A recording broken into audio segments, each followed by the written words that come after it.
The sound died first. One moment, the world was a percussive roar. A V-twin engine shaking the rain-slicked asphalt of Elm Street, rattling the window panes of the silent, watching houses. The next, a sharp twist of the wrist, and the thunder collapsed into a ticking silence, the engine's heat hissing against the cold November drizzle. Cole, known to most as Cutter, president of the Iron Herald's motorcycle club, planted a heavy boot on the pavement. The weight of his machine, 800 pounds of chrome and steel, settled beneath him. For 3 blocks he had felt it. Not seen but felt. A presence, a shadow keeping pace in his peripheral vision, a flicker in the reflection of shop windows he passed. He turned his head slowly, the leather of his jacket creaking a low complaint. And there she was, a small figure, no more than 7 or 8 years old, standing 20 feet back under the weak, jaundiced glow of a streetlight. Her coat was a thin, pale pink thing, useless against the deepening chill. It was too big for her, the sleeves rolled up, the fabric darkened with rain. She wasn't crying. Her face was a pale, solemn oval, her eyes wide and fixed on him, on the emblem stitched across the back of his vest.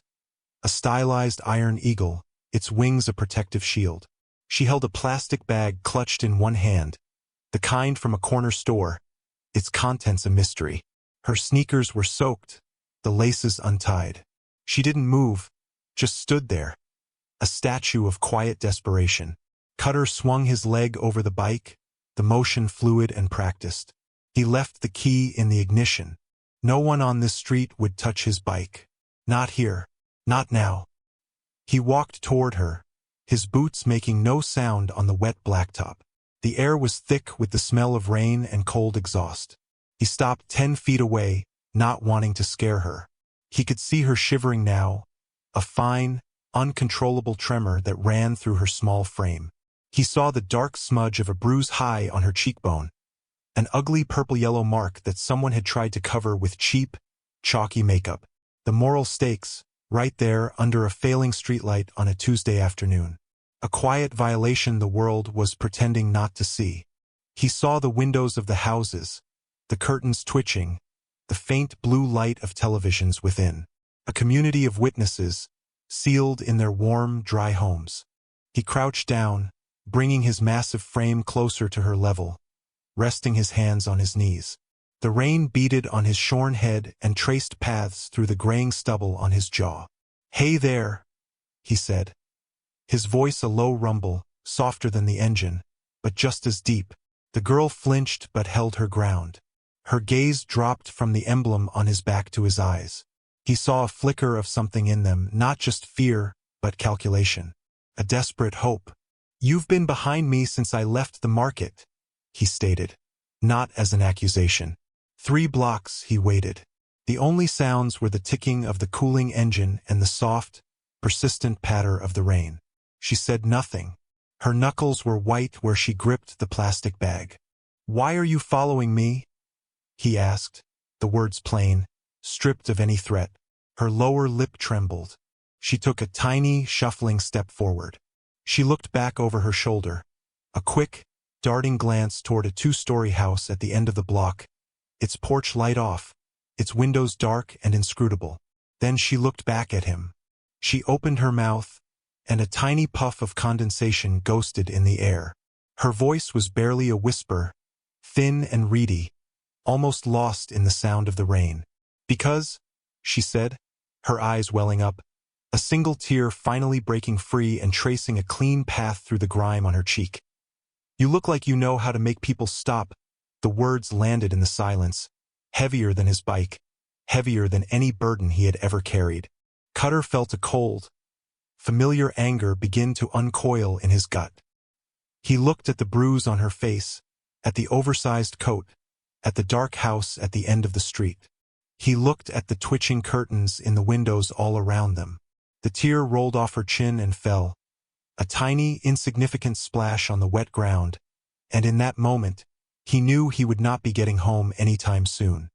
He extended a hand, palm up. "What's your name?" he asked. She hesitated, then whispered, "Lily." He nodded. "All right, Lily. Let's go get you warm." He led her not to his bike, but to the covered porch of the small corner store she had been trailing him from. He bought her a hot chocolate, the machine whirring and steaming in the quiet shop. He watched her wrap her small, cold fingers around the paper cup, absorbing its warmth. He didn't press her for details. Instead, he made a call. An hour later, he was sitting on a hard plastic chair in the lobby of the Northwood Police Precinct. The air smelled of burnt coffee, disinfectant, and weary bureaucracy. Lily sat beside him, sipping her now lukewarm drink, her feet not touching the floor. She hadn't said another word about why she was following him, but she had held his hand in a grip of surprising strength all the way here. The desk sergeant, a man named Jennings with a perpetually bored expression and a nameplate that had seen better days, had listened to Cutter's initial report with a profound lack of interest.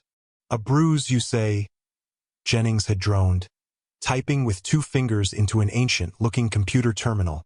"Kid says she fell." Cutter's jaw tightened. "She didn't say that. She hasn't said how she got it. But a 7-year-old doesn't follow a stranger on a motorcycle for 3 blocks in the rain because she fell off the monkey bars." Jennings sighed. A long, put-upon sound. "Look, sir." He glanced at Cutter's leather vest, the Iron Herald's patch prominent on the front, and his expression soured further. "Mr. Cutter, we get these calls all the time. Kids get banged up. It's what they do. Unless you have more than a feeling, or unless the kid herself makes a statement, there's not much we can do." A woman in a tired pantsuit, who introduced herself as a Child Protective Services intake officer, was summoned. Her name was Ms. Albright. She took Lily into a small, glass-walled room.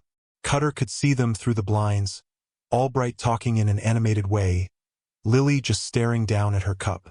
The interview lasted 12 minutes.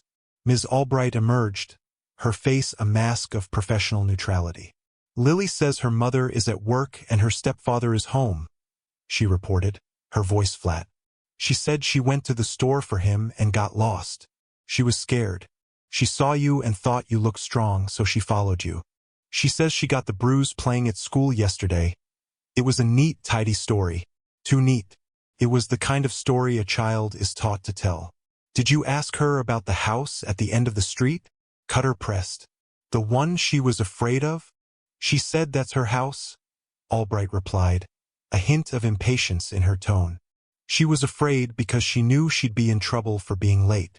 It's a simple domestic situation. We've called the stepfather, Mr. Thorne. He's on his way to pick her up." The name dropped into the stale air of the precinct lobby like a stone. Arthur Thorne, the local councilman, a real estate developer who was always in the paper. Shaking hands, cutting ribbons, his smiling face plastered on "for sale" signs all over the county. A man with connections. A man with money. A man whose public image was impeccable. The systemic apathy now had a name and a face. "You're just going to hand her back over?" Cutter asked, his voice dangerously low. Ms. Albright bristled. "Mr. Thorne is her legal guardian. He has been vetted. We have no active file on this family. Lily has made no outcry. My hands are tied, Mr. Cutter.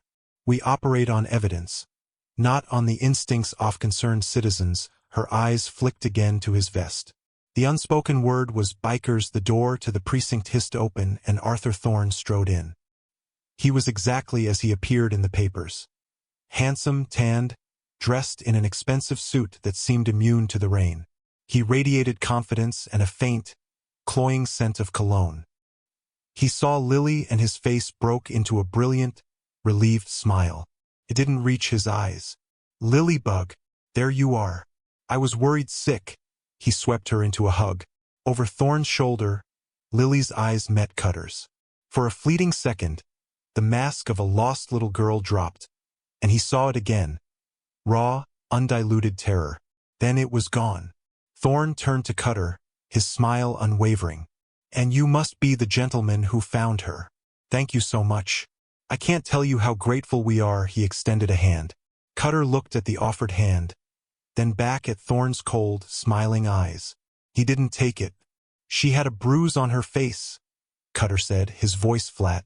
Thorne's smile didn't falter. He gently brushed Lily's cheek. "Oh, that." Little Daredevil tried to climb the bookshelf yesterday. Gave us all a fright. You know how kids are. He looked at Jennings and Albright, sharing a look of paternal exasperation. They both nodded, their expressions softening. He was one of them, a respectable man. Cutter was an outsider, a threat. The system was closing ranks, protecting its own. "We'll be going," Thorne said, his tone shifting, a new edge of authority in it.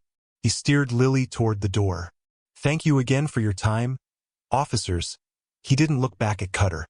As he pushed the door open, he leaned down and whispered something in Lily's ear. She flinched, a movement so small it was almost invisible. Cutter saw it. He knew, with a certainty that settled like ice in his veins, that he had just failed her. He had brought her to the supposed protectors, and they had handed her right back to the monster. Cutter didn't go home. He couldn't. The image of Lily's flinch was burned into his mind. He got on his bike and rode, the engine a low growl of frustration as he circled the blocks around Thorne's house. It was a large, modern colonial, immaculately landscaped, with motion sensor lights that bathed the wet lawn in a sterile white glare. It looked like a fortress. He parked a block away, under the cover of a large oak tree, the engine off, and just watched. He thought about his own past, the part of him that few in the club, even his closest brothers, knew in detail. He thought of his younger sister, Sarah. He remembered her when she was Lily's age, all bright eyes and scraped knees. And he remembered when she was 16. Her eyes dimmed, her spirit bruised by a boyfriend who had a charming smile for their parents and a heavy hand for her. Cole had been 18, consumed with his own world, his first bike, the prospect of freedom. He hadn't seen it, or maybe he hadn't wanted to. He'd dismissed her fear, told her she was being dramatic. He remembered the night he'd come home to find her huddled in her room, a split lip she tried to hide, her favorite dress torn at the shoulder. The boyfriend's excuses had been smooth, plausible. An accident, a fall, the same tired script. Cole had almost believed it, but the look in Sarah's eyes, that same mixture of terror and shame he had just seen in Lily's, had finally broken through his self-absorption. He had confronted the boyfriend, and it had not been a quiet conversation. It had been ugly, violent, and it had landed him in a juvenile detention center for a month. But it had worked. The boyfriend was gone, and Sarah had slowly, painstakingly, put herself back together. The day he got out, she had met him, and she had hugged him, whispering, "You made him stop." Those words had become the bedrock of his personal code, the foundation upon which he had later built his life in the Iron Heralds. The club wasn't about outlaw rebellion for him. It was about drawing a line in the sand. It was about creating a force strong enough to stand in the gap for people like Sarah, for people the system was too slow, too blind, or too compromised to protect. He sat there in the dark, the cold seeping into his bones, and he understood. He had not sought this out, but now that it had found him, he could not turn away. He could not be the 18-year-old boy who almost missed the signs again. He owed that to Sarah. He owed it to the little girl in the fortress-like house down the street. He finally started his bike, the engine turning over with a quiet cough before settling into its familiar, rhythmic pulse. He rode to Lily's school, an elementary school 3 blocks from her house. It was late, the building dark, but he noted the layout, the parking lot, the playground where a child might fall. He then drove to the corner store where he'd first seen her. He went inside and spoke to the clerk, a young man named Kevin. "The little girl who was in here earlier," Cutter began. "Pink coat. Do you know her?" Kevin nodded, not meeting his eyes. "Yeah, Lily. She comes in sometimes. Her stepdad, Mr. Thorne, he sends her for stuff." The clerk's voice was low, nervous. "What kind of stuff?" "Cigarettes. Sometimes a bottle of whiskey. I'm not supposed to sell it to her." But he trailed off, shrugging helplessly. "Thorne's an important guy around here. You don't say no to him." Cutter felt the cold anger sharpen. Sending a 7-year-old to buy liquor. Another small, deliberate act of degradation. "Have you ever seen bruises on her?" The clerk's eyes darted toward the door. "Man, I don't want any trouble. I just work here." Cutter placed a $50 bill on the counter. "I'm not the trouble. The trouble is already here. I'm just trying to understand it. Kevin looked at the money, then back at Cutter's face. He saw something there that wasn't a threat, but a promise. Sometimes, he said, his voice barely a whisper, sometimes she comes in and she walks carefully, like she's sore. A few weeks ago, she had a mark on her arm that looked like a burn, but she had her sleeve pulled down over it. She bought aloe vera gel with her pocket money. He pushed the 50 back toward Cutter. Keep it. Just be careful. Thorne has the chief of police over for barbecues. Cutter nodded slowly, the pieces clicking into place. This wasn't just a domestic issue. This was systemic. Thorne was insulated by his power, his connections, his carefully crafted public image. The police were compromised. CPS was neutered by procedure and plausible deniability. The community was terrified into silence. Lily wasn't just falling through the cracks. The cracks were being held open for her. Cutter walked out of the store, the bell over the door tinkling a cheerful, mocking sound. He knew what he had to do. This was no longer a job for one man. It was a job for the Heralds. A week passed. Cold, gray, miserable week. Cutter made it his routine to be near Lily's school when classes let out at 3:15 p.m. He'd park his bike across the street, a silent, leather-clad sentinel, and watch. He never approached her. He just wanted her to see him, to know someone was watching. On Monday and Tuesday, she emerged with the other kids, a small, anonymous figure in the noisy, joyful crowd. She would spot his bike, and for a moment her step would falter.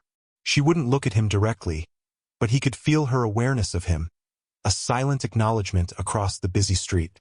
On Wednesday, she didn't come out. The crowds of children thinned, then vanished.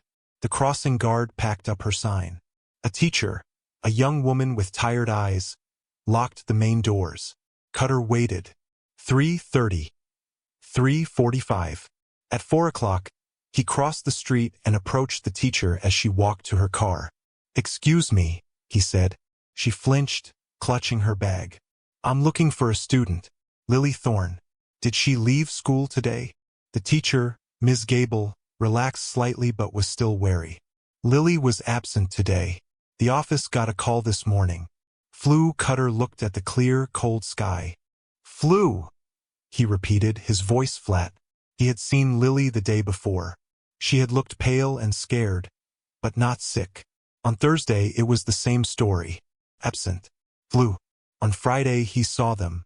Thorne's sleek black sedan was parked in a fire lane near the school office. Thorne himself got out, smiling, and walked into the building. 10 minutes later, he walked out, holding Lily's hand. She was dressed in a new coat, a deep, immaculate blue. But her face was puffy, and she kept her head down, her hair falling to hide her face.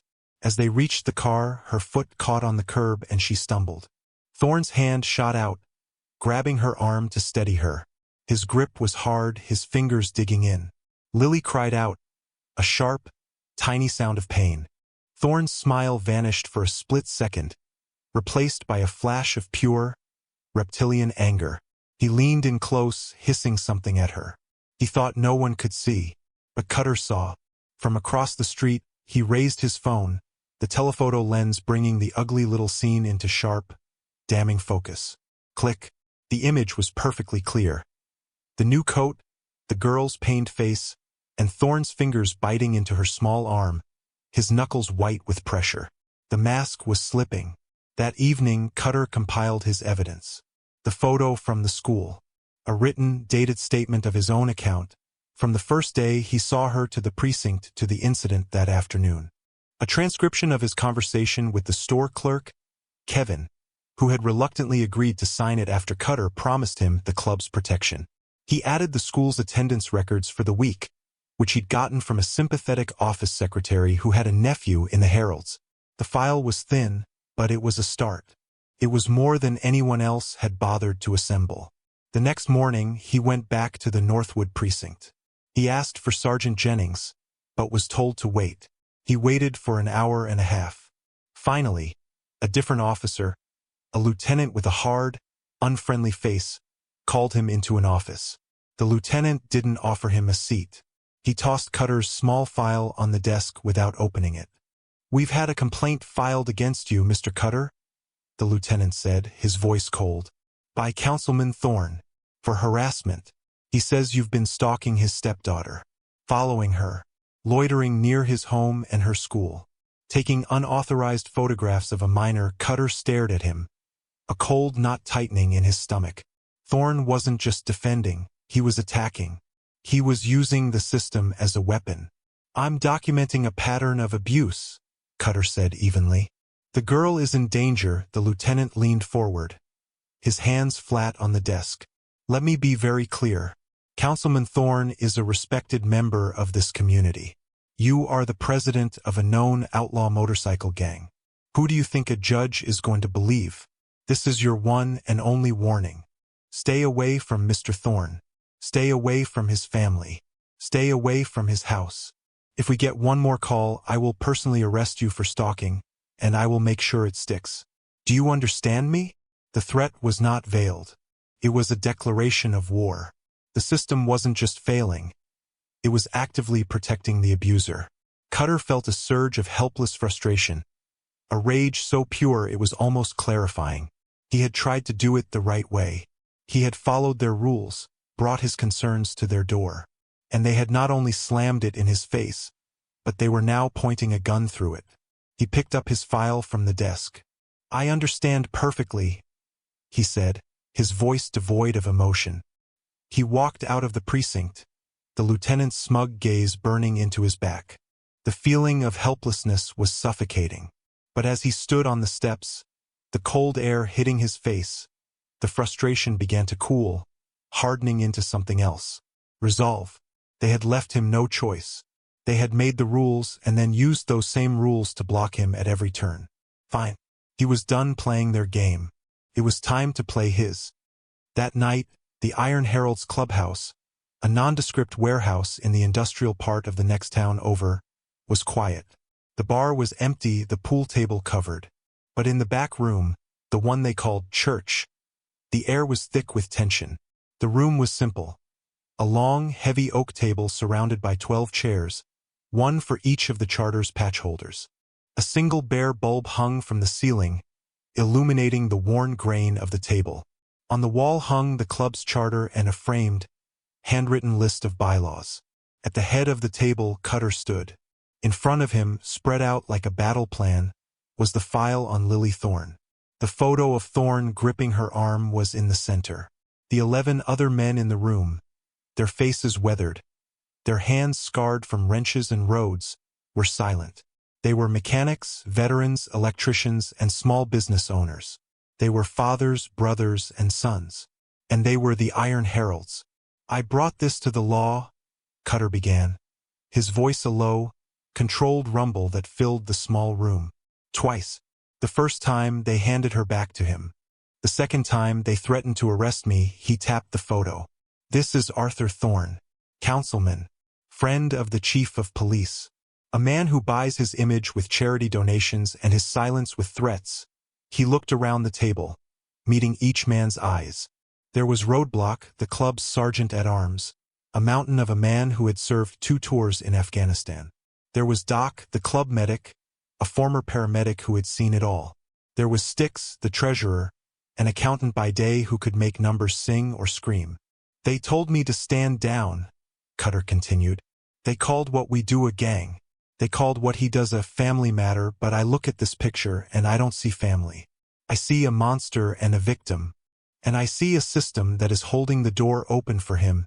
He paused, letting the weight of his words settle. "Our bylaws are clear," he said, gesturing to the framed list on the wall. "Bylaw number 4, we do not seek conflict.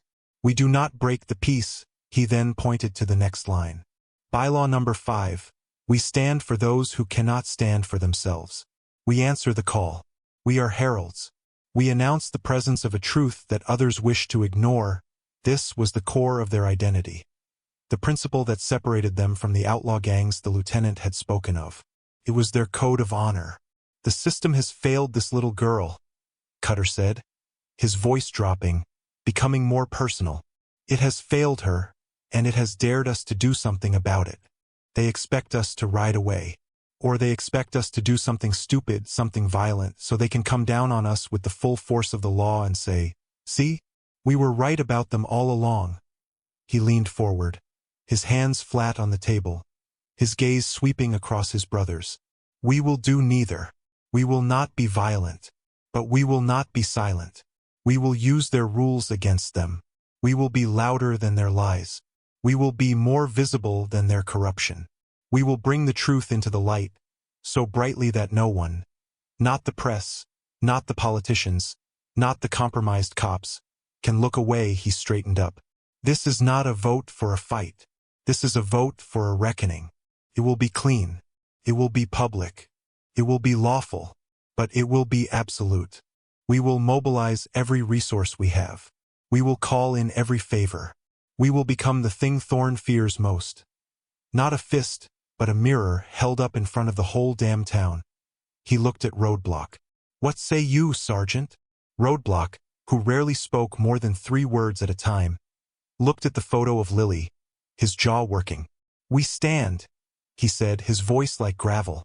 One by one, around the table, the vote came. "We stand, we stand, we stand." The words were a quiet chorus, a series of promises, each one a nail in the coffin of Arthur Thorne's carefully constructed life. When the last man had spoken, Cutter nodded. The decision was made. The catalyst had been triggered. The quiet anger of one man had just become the focused, disciplined will of the Iron Heralds. "All right," Cutter said, the command returning to his voice. "Sticks, I want a full financial workup on Thorn developments. Find every permit, every subcontractor, every tax filing. Find the dirt. Doc, you're on community outreach. Quietly. Talk to the teachers, the neighbors. We need one of them to be brave when the time comes. Roadblock, you're on logistics. I want every member of this charter, and every allied charter within 100 miles, ready to ride on my signal." He looked at the men around the table, seeing the fire in their eyes. "They have forgotten who we are," he said. "We're about to remind them." The next 48 hours were a symphony of controlled, methodical preparation. The signal went out at 0500 hours on Sunday morning. A single text message sent from Cutter's phone to the other 11 members of the charter. Code Sentinel. Tuesday. 1100. The message was a spark, igniting a network that spread like wildfire through the pre-dawn darkness. Within minutes, the call was being relayed. From the Northwood Charter to the chapters in Rockpoint, Silver Creek, and Oakhaven. The message was the same. A herald was invoking the code. All business was to be suspended. All hands on deck. The response was immediate and absolute. At the Northwood Clubhouse, a command center materialized. Roadblock stood before a large whiteboard, his handwriting neat and precise. He divided the state into quadrants, assigning a chapter to each. Headcounts were tallied.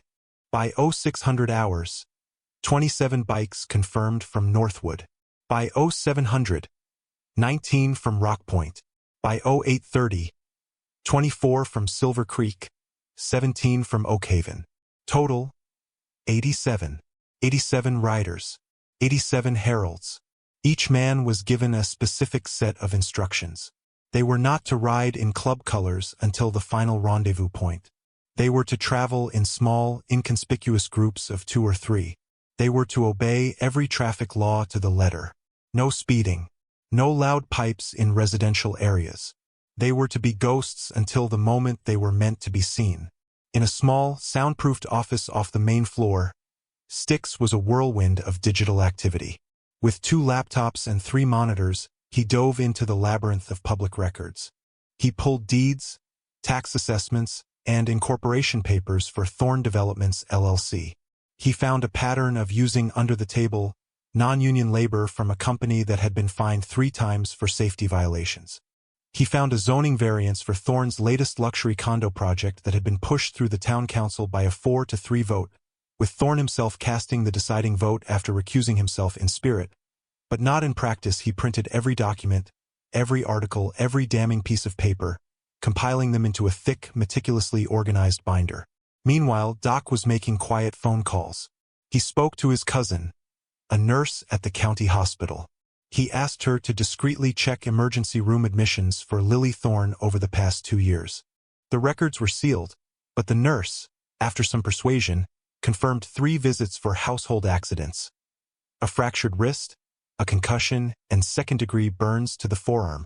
The official cause of injury in all 3 cases was listed as accidental fall. Doc also reached out to Ms. Gable, Lily's teacher.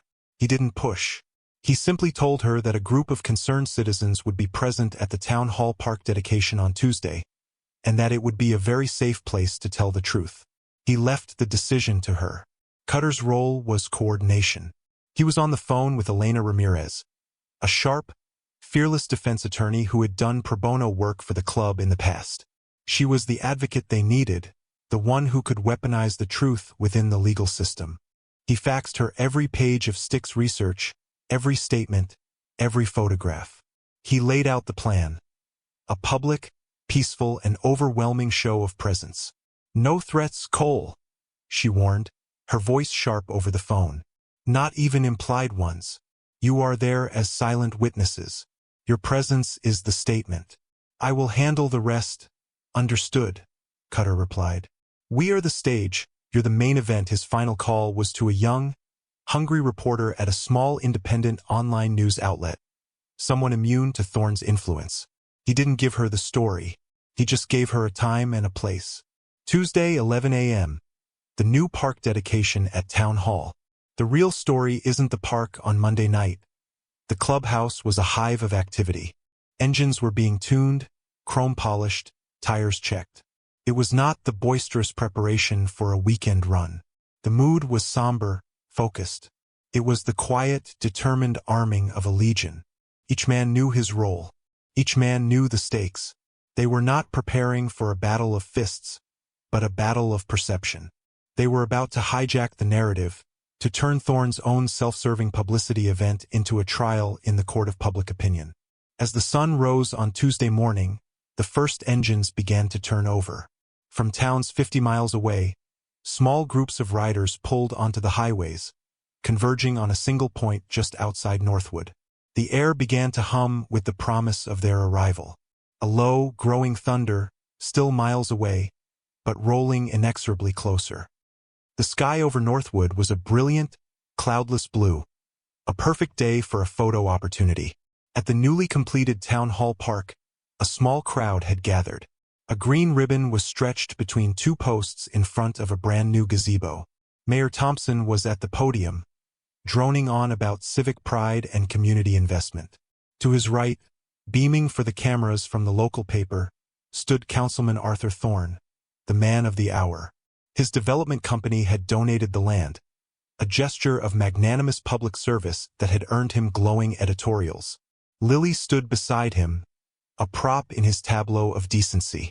She was wearing the new blue coat, her hair tied back with a matching ribbon. She looked clean, pretty, and utterly vacant. Her eyes were fixed on a spot on the floor of the gazebo, unblinking. Ms. Gable, Lily's teacher, stood in the small crowd, her hands clenched in her coat pockets, her heart pounding. The reporter Cutter had called stood near the back, her cameraman beside her, both of them looking bored. It was 10:58 a.m. At 10:59, the ground began to vibrate. It was a low, deep-seated tremor, a physical sensation before it was a sound. Heads in the crowd turned, confused. The mayor faltered in his speech.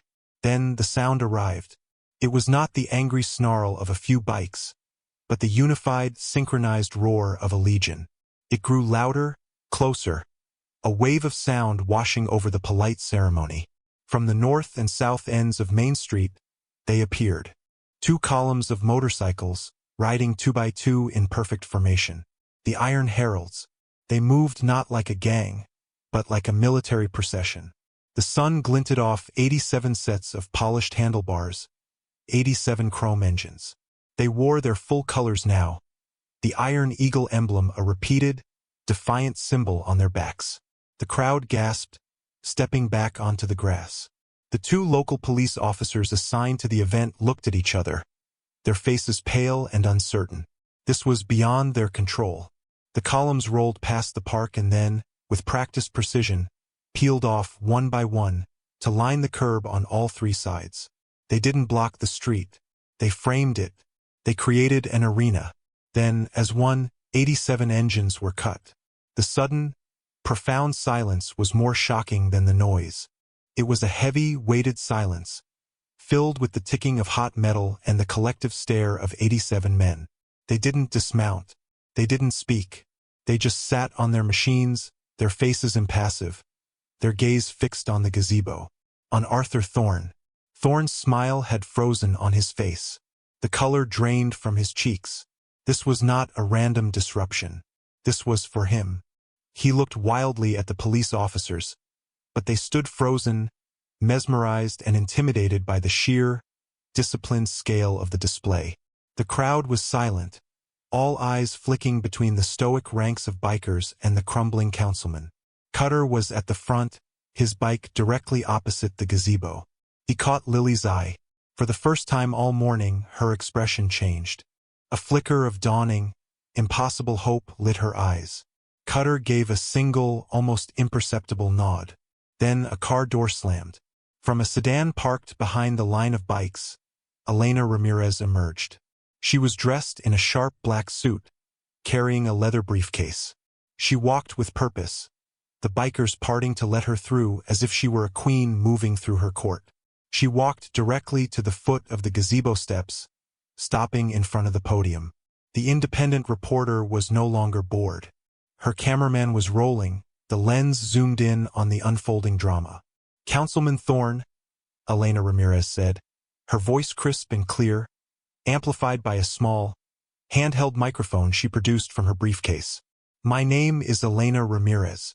I am an attorney representing the interests of a child in this community." Thorne's face contorted in a mask of outrage. "This is a private matter. This is harassment. Mayor, have them removed." But the mayor was silent, his eyes wide. The two cops hadn't moved. They were hopelessly, comically outmaneuvered. The public stage Thorne had built for himself had just become his cage, and the iron heralds were the bars. "There is nothing private about what happens to a child," Elena Ramirez declared, her voice ringing through the silent park. She held up a thick binder. "The file. This is a record of your private matters, Mr. Thorne. A record we are now making public." She opened the binder. The reporter and her cameraman pushed forward, capturing every word, every image. "Let's start with August of 2 years ago," Elena began, her tone as sharp and precise as a scalpel. "An emergency room visit for Lily Thorne. Diagnosis: fractured left wrist. Your official statement." She fell from a swing set. She paused, letting the words hang in the air. "Now let's go to January of last year. Another ER visit. Diagnosis: concussion and facial contusions. Your statement."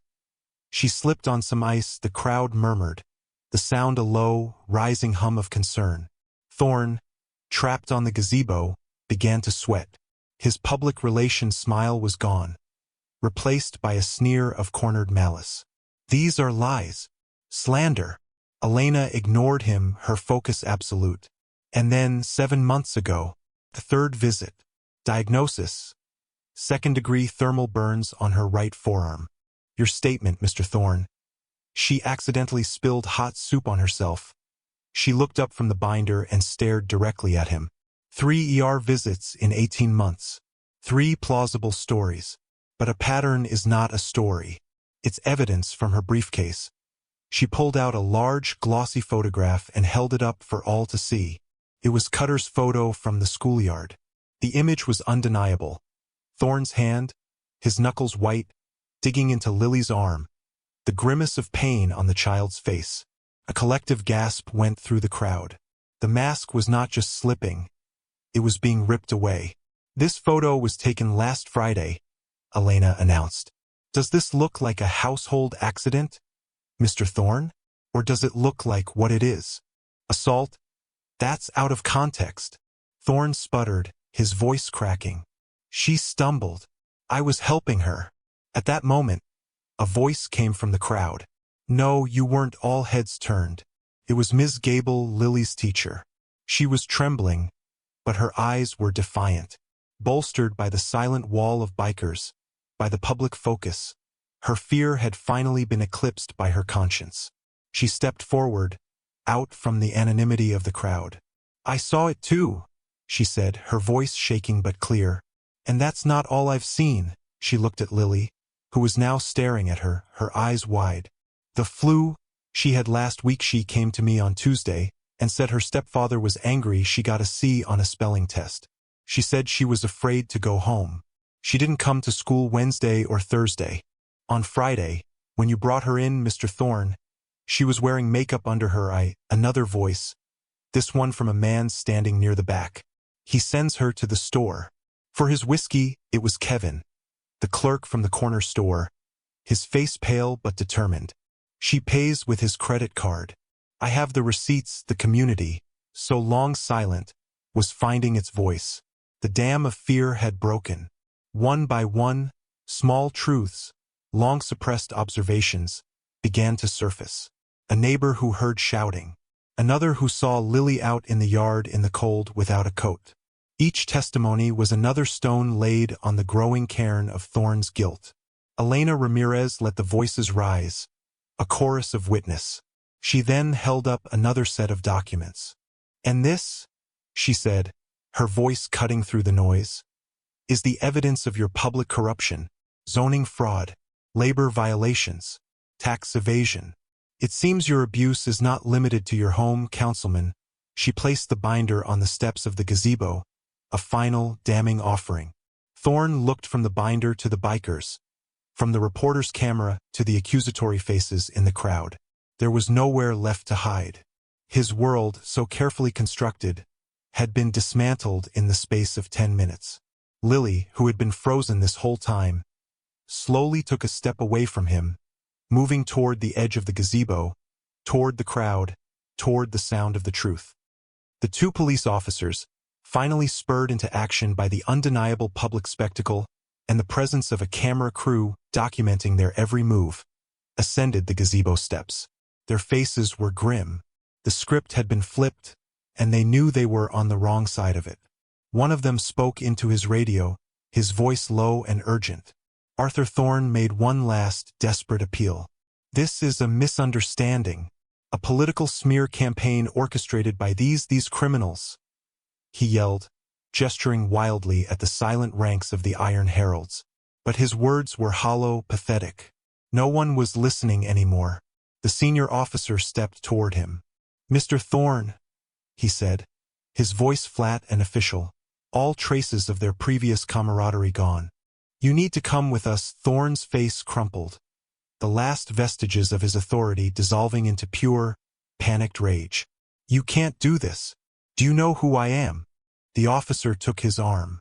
"Right now, you're a person of interest in multiple investigations. Let's go." As they led him down the steps, past Elena Ramirez, past the damning binder of evidence, he shot a look of pure venom at Cutter. But Cutter wasn't looking at him. His eyes were on Lily. As Thorne was placed in the back of a newly arrived squad car, a CPS vehicle, a different one from the first time, pulled up.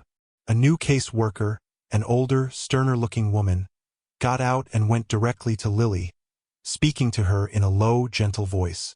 She knelt, not towering over her. She asked, she didn't tell. This time it was different. The system, shocked into action by public exposure, was finally working. Cutter watched as Lily was wrapped in a warm blanket and gently guided to the CPS car. Before she got in, she turned and looked across the sea of people, her eyes searching for him. She found him sitting astride his silent machine. She raised a small hand and gave a tiny, hesitant wave.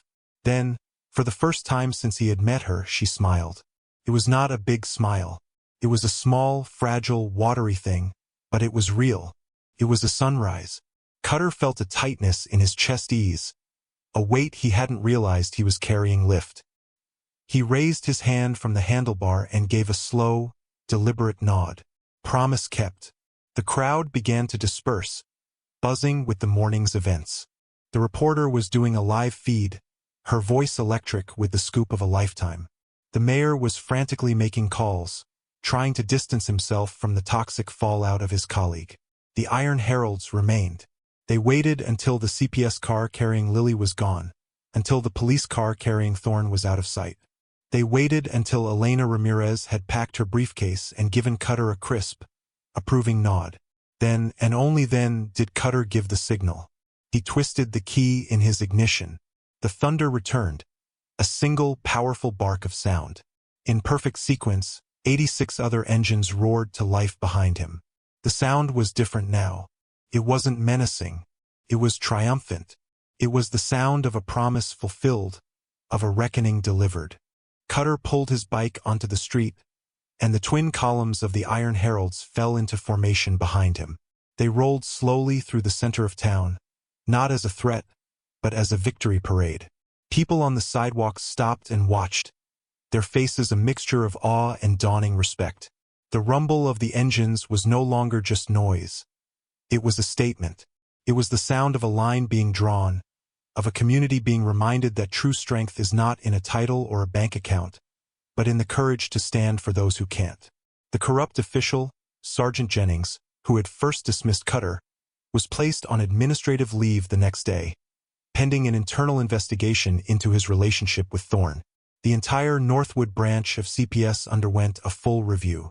The system, under the harsh glare of public scrutiny, began the painful process of correcting itself. Justice had been delivered, not by a vigilante's fist, but by the overwhelming, lawful, and public revelation of truth. Dignity so long stolen was being returned one methodical step at a time. 2 years later, the first Saturday in October was a crisp, brilliant autumn day. The streets of Northwood, once the stage for a silent, fearful drama, were now lined with cheering families. The air was filled with the smell of grilled hot dogs, cotton candy, and the faint, sweet scent of decaying leaves. And over it all, the sound, the deep, rolling thunder of hundreds of motorcycles. This was the second annual Lily's Ride, an event organized by the Iron Heralds that had grown into a massive charity fundraiser for a new statewide child advocacy network they had founded, the Sentinel Network. Bikers from a dozen states now made the pilgrimage, their entry fee a new toy or a cash donation. At the front of the procession, riding beside Cutter, was a young girl on the back of Roadblock's gleaming bike. She was 10 years old now, her face bright and full of life. Her name was Lily. She lived with a foster family, the sister of the club's treasurer, Styx, and her husband. She was excelling in school, had joined the soccer team, and was learning to play the guitar. The shadows were gone from her eyes, replaced by a confident, happy light. She wore a small leather vest over her jacket, a custom-made one just for her. On the back was not the club's full patch, but a single embroidered iron feather, a symbol of her place in their protective orbit. Arthur Thorne was serving a 7 to 10 year sentence for child endangerment and a host of financial crimes. His name, once a symbol of power in Northwood, was now a whispered cautionary tale. The Sentinel Act, a piece of legislation inspired by Lily's case and lobbied for by Elena Ramirez and a coalition of victims' rights groups, had been signed into law 6 months prior. It streamlined the process for mandatory reporters like teachers and doctors, created an independent oversight board for CPS, and funded programs designed to help children find their voice. The ride concluded, as it did every year, at the Town Hall Park. The gazebo where Thorne's world had collapsed was now a permanent stage for the event. A small, polished granite memorial had been placed near the entrance to the park. It was simple, bearing the inscription, "For the ones we hear, and for the ones we didn't hear in time." Lily slid off the back of Roadblock's bike and walked over to the memorial. She pulled a small, smooth, brightly painted rock from her pocket, one she had painted herself, and placed it gently at the base of the stone, alongside dozens of others left by riders and community members. It was a small ritual of remembrance and hope. She looked up and saw Cutter watching her, his arms crossed, leaning against his bike. She ran over to him, wrapping him in a fierce hug. He was no longer a terrifying stranger, but a pillar in her life. "Family. It was a good ride," she said, her voice clear and strong. "Best one yet," he agreed, his voice the same low rumble she had first heard on that rainy street. He looked out at the crowd, at the families, at the bikers mingling and laughing. He saw Ms. Gable serving lemonade at a booth. He saw Kevin, the former store clerk who now managed one of the club's legitimate businesses, flipping burgers. The community had not just been witnesses. They had become partners. The legacy of that day was not one of fear, but of fusion. The rumble of the engines, once a sound that made people lock their doors, was now a sound of reassurance. It was the sound of the sentinels. It was the sound of a promise. As the sun began to set, casting long shadows across the park, Cutter looked at the smiling, thriving girl beside him. He thought back to her whispered words in the rain, the desperate plea that had set this all in motion. "You look like you know how to make people stop." He had kept that promise. But in doing so, he and his brothers had done something more. They hadn't just made one man stop. They had started something. They had started a movement, a network, a new tradition of courage. They had shown a whole town and a whole system that the most powerful force for justice is not a badge or a gavel, but the unwavering collective will of a community that refuses to look away.